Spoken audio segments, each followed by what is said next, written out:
लेकिन अब important question का आंसर दो। मान लीजिए एक्स ने मर्डर कर दिया, अब ना उसे जेल जाना है, ना उसे प्रोसीडिंग करनी है, कोर्ट से भी बचना है, पुलिस से भी बचना है। वो सीधे मर्डर करके अपने वकील साहब के पास गया कि सर मेरे से मर्डर हो गया है, अब मुझे इन सारे झंझटों से बचाओ। तो उसका सीधा तरीका क्या है? देखो, मैं लीगल और इलीगल दोनों जवाब देता हूँ आपको। होता क्या है कि पहली बात, आपसे कोई अपराध हुआ, मर्डर ही नहीं कोई भी अपराध हो गया, जितना जल्दी हो सके सीधा अपने वकील साहब के पास पहुंच जाओ। और आपके साथ कोई अपराध हो गया, जितना जल्दी हो सके पुलिस के पास पहुंच जाओ।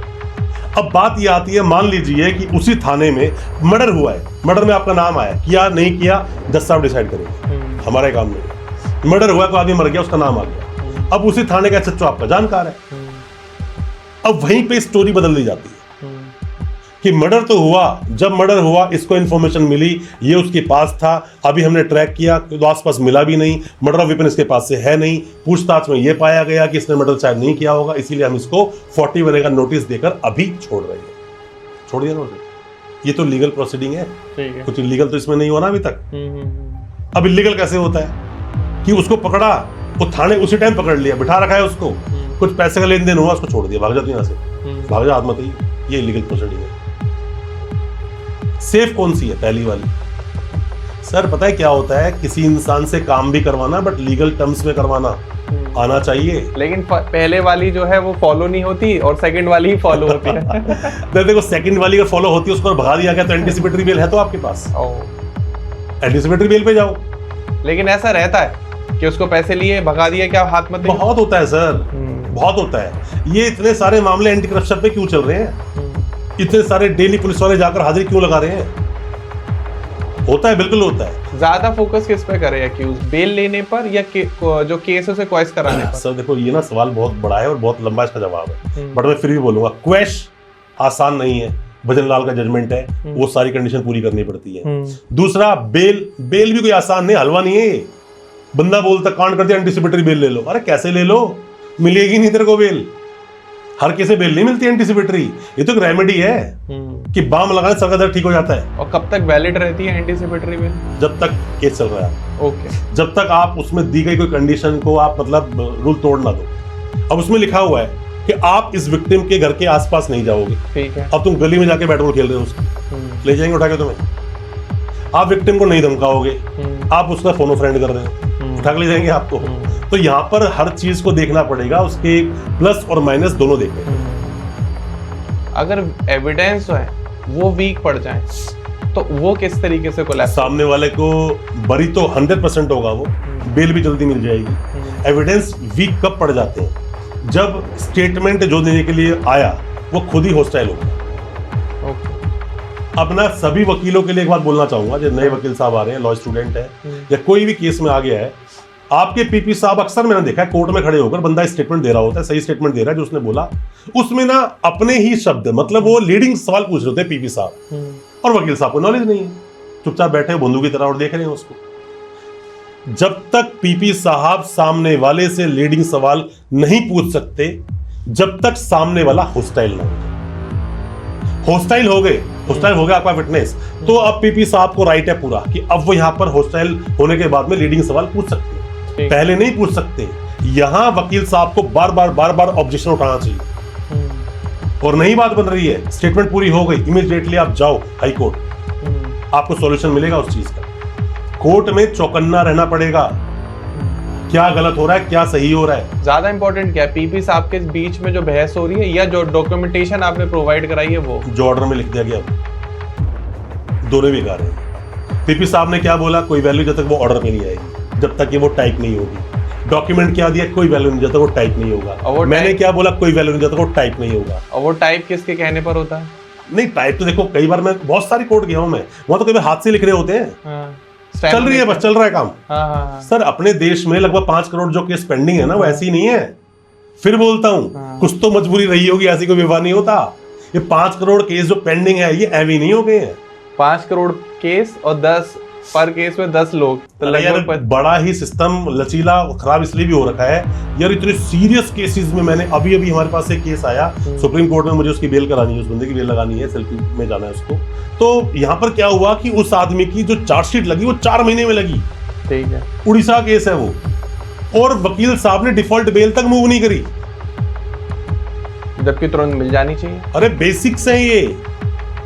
आप कभी ना टाइम देकर एक बोलते ना कि बेसिक्स ऑफ लॉ, इसका एक सब्जेक्ट बनाओ और पॉडकास्ट करो। बेसिक्स नहीं पता, बहुत सारे लोगों को बेसिक नहीं पता। ठीक है, अगर कोई एक्यूज्ड जेल में है, उसकी कोई सुनवाई नहीं हो रही, उसकी फैमिली जो है साउंड नहीं करती फाइनेंशियली, आप जैसे वकील साहब को नहीं हायर कर पा रहे हैं, अब वो अक्यूज अंदर जेल में रह के क्या कर सकता है? हुसैन आरा खातून वर्सेस स्टेट ऑफ बिहार का जजमेंट है, और स्पीडी ट्रायल तो फंडामेंटल राइट है आपका। ठीक है, ये कोई दया दृष्टि नहीं है जजों की, या कोई दया दृष्टि नहीं है किसी पुलिस वाले की या कोर्ट की। आपका स्पीड ट्रायल चलना चाहिए।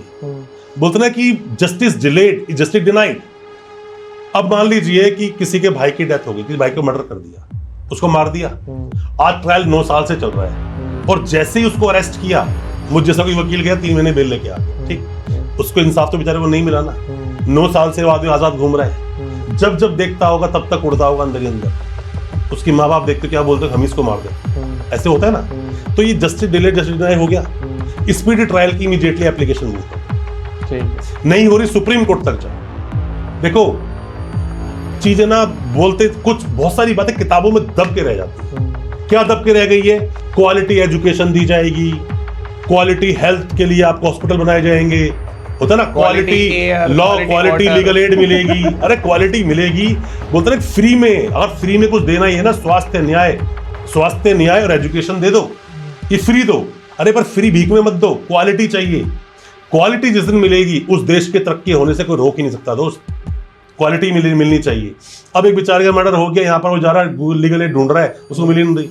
जो लीगल एड मिल रहा है वो फोन नहीं उठा रहा, उसका बातचीत तक नहीं कर रहा। इसका पैमाना कैसे होगा? कैसे मापेंगे इसको आप? एक गरीब आदमी, उसको पता ही नहीं।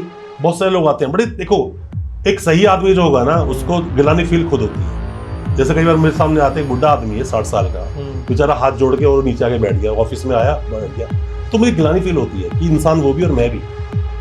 आप उसकी एज की तो कम से कम थोड़ा सा कंसीडर करो। सही बात है। मैं खुद चेयर से उठ के बोलता हूँ, देखो यार नीचे मत बैठो, चेयर दी है, चेयर पर आराम से बैठो, आप सामने चाय वाय पिए, कॉफी पीजिए, फिर आप मुझसे डिस्कस कीजिए। वो बेचारा हाथ जोड़ के बैठ रहता है ऐसे, हाथ में उसके वो होता है गमछा, बैठ रहता है ऐसे। तो ना यहाँ पर ना अंतरात्मा ना हमें काटती है, वो कहती है या तो इससे फीस मत पकड़ियो, और पकड़ लेना बेटा तो आर पार होना चाहिए, भाई बंदी नहीं चलेगी इसके अंदर। यहाँ जमीर आपको फिर गड़बड़ कर देगा साथ में। बोलते ना कि देश शिवा पर मोह ये, शुभ कर्म से कबहू न डरूं, ना डरूं अरि हो तब जाए लड़ूं, निश्चय कर अपनी जीत करूं। आप जब ऊपर वाले को मानते हो ना, थोड़ा सा भी आपके अंदर थोड़ी सी भी अगर इंसानियत है ना, तो इंसान को देख के केस कर रहा होता है। हम वकील लोग है ना, हम 2 मिनट में भाप लेते हैं हमारे क्लाइंट को, 2 मिनट में। हमें ज्यादा नहीं लगती, बड़ा होगा अगर खलीफा कितना बड़ा होगा, कहता मैंने 5 मर्डर 6 मर्डर किए, तो हम फीस ज्यादा लेते हैं उससे। फीस भी लेंगे, काम करेंगे, जहां उसने लेफ्ट राइट किया भाई हम तेरा केस लड़ेंगे। सही बात है, हमारी मर्जी है यार, नहीं लड़ेंगे तेरा केस। अब जो गरीब आ गया, अब वो, अब उसके पैसे तो नहीं है, मैंने कहा मुझे इतनी फीस चाहिए, उसका 20% ही दे रहा है, या तो मैं उसकी फीस ना पकड़ू, मत पकड़ उसकी फीस, कोई दिक्कत नहीं है। पकड़ ली तो फिर पकड़ ली ना, फिर कोई नहीं। अब यहाँ पे भी दिक्कत होती है दोस्त। मेरा खुद का पर्सनल एक्सपीरियंस ही बोलता है, पता नहीं मेरी कुंडली ऐसी है, मेरी किस्मत ऐसी है, जिसकी मदद करने की सोचता हूँ ना, वही धोखा देता है। मैंने बहुत करे मेरे लाइफ में केस, बेल होने के बाद सबसे पहले केस लड़ रहा हूँ, और अब उसके 3 4 5 महीने मुझे पता है इसकी बेल होने वाली है। अब वो क्या बोलते हैं, अरे वकील साहब 6 महीनों तक बेल ही नहीं हुई। पका पकाया सब कुछ पका मैंने दिया, रेडी कर दिया, दूसरा वकील एंट्री मार के बेल करा के ले जाता। हम कहां पर जीरो। अच्छा, बेल होने के बाद क्या बड़ी गलतियां जो नहीं करनी है एक्यूज्ड को, वो और बता दीजिए। यार मालूम है, देखो क्या है ना, देखो विद्वान जो होता है ना, जिसके पास नॉलेज हो गया, नॉलेज उसकी नॉलेज बोलती है। ठीक है, वो बोलते हैं स्वदेशे पूज्यते राजा विद्वान सर्वत्र पूज्यते। बात क्या होती है कि जो विद्वान है ना, जिसको जानता है कि वकील के यार मुझे नॉलेज बहुत है, बहुत केस लड़ लिए हैं, उसके पास तो कमी होती है, उसकी पॉजिटिव एनर्जी आसपास घूम रही होती है, केस अपने आप खिंच के चले उसके पास आ जाते हैं। नए जो वकील है जिसको नॉलेज नहीं है, बहुत सारे बंदे आपको मिलेंगे जो गलत तरीके से ही बात करते हैं। वो काट की हांडी एक बार तो चढ़ा देते हैं, दोबारा नहीं चढ़ती। शुरू में 10-20 हजार जो ले लिया, काम खत्म हो गया। बेल लोगों को मिलती है, बेल लोगों का अधिकार भी है, बट आप एब्सोल्यूट राइट नहीं है ये कि आपको बेल मिलेगी ही। एब्सोल्यूट राइट नहीं है, अधिकार है बट एब्सोल्यूट नहीं है। बहुत सारी चीजें कुछ इस तरह से है, बोलते हैं कि new wine in old bottle, कुछ इस तरह चलता है इस बार। हर बार नए नए ऑप्शन आते हैं यार। मैं तो डेली कोर्ट में देखता हूँ कि सुप्रीम कोर्ट के जजमेंट, आर्टिकल 141 बोलता है कि जो सुप्रीम कोर्ट ने बोला देश का कानून है, अरे ताक पे रख देते हैं नीचे कोर्ट, सुनते नहीं। पूरा हम जजमेंट पढ़ के सुनाते हैं, पता नहीं कहां से रीजनिंग निकालते, रीजनिंग कोई नहीं होती। अर्नेस्ट कुमार के जजमेंट में एक बात बोली गई, बिना 41A के नोटिस के अगर किसी को अरेस्ट कर लिया आपने, तो यहाँ देखो सुप्रीम कोर्ट जजमेंट दिया, सुप्रीम कोर्ट के जजमेंट का वायलेशन हो गया ना ये। सही बात। मतलब आपने बाप की नहीं सुनी।